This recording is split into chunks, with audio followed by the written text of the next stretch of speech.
Nagbabalik ang PTV Balita ngayon. Isinailalim ngayong hapon ng National Grid Corporation of the Philippines o NGCP ang Luzon at Visayas Grid sa Red Alert status kasabay ng pagnipis ng reserbang supply ng kuryente sa mga nasabing lugar. Magtatagal hanggang ngayong alas 4 ng hapon ang Red Alert sa Luzon Grid at muling babalik mamayang alas 6 hanggang alas 10 ng gabi. Sa pagitan ng mga oras na ito ay patutupad naman ang Yellow Alert.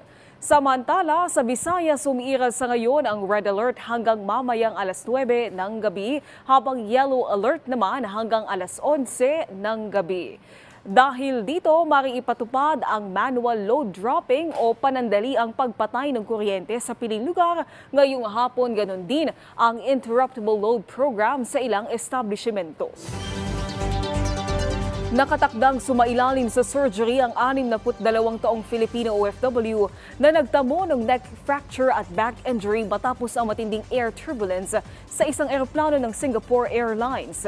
Ayon sa Department of Migrant Workers, bagaman sensitibo, stable ang kondisyon ng Pinay na nagtatrabaho sa Singapore. Ikinonfine sa ICU ang Pilipina matapos mawala ng malay dahil sa naturang aksidente. Binisita na ng mga kinatawan ng Philippine Embassy sa Bangkok ang sugatang Pilipina sa ospital kahapon. Maayos naman ang kondisyon ng 3 pang Pilipino na sakay ng Singapore Airlines Flight SQ321. Samantala, alamin natin ang ibang balita mula kay Julius Pacot ng PTV Davao. Mayong adlaw, 47 nga adunay depektibong timbangan ang gipangguba sa City Economic Enterprise Manager sa Digo City sa Davao del Sur niadtong adlang Lunes. Ang mga timbangan gipangguba pinaagi sa pagpisat gamit ang pison. Tumong niini nga dili na kini magamit pa sa mga tikasan usab nga mga vendors ang mga timbangan aron usab nga matagan og patas og tarong nga serbisyo ang mga konsumante sa Digo City Mega Market. Kiniusab ang paagi sa LGU Digo City nga seryoso sila sa kampanya batok sa mga nagapanikas og timbang diha sa pampublikong merkado. Ang mga timbangan na kumpiska ato sa gihimong pagsuta sa mga personahe sa LGU kinihuman nga nakadawat sila reklamo mahitungod sa mga dili sakto nga timbangan.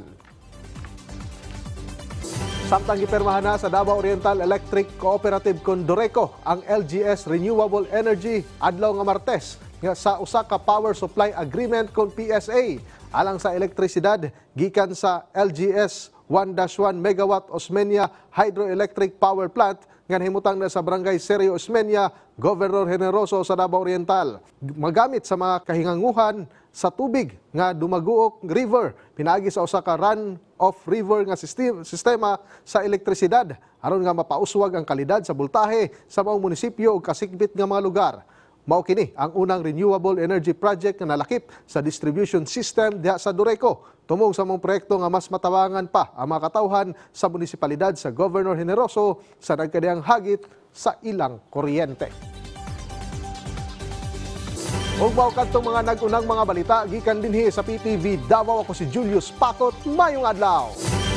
Daghang salamat Julius Pacot.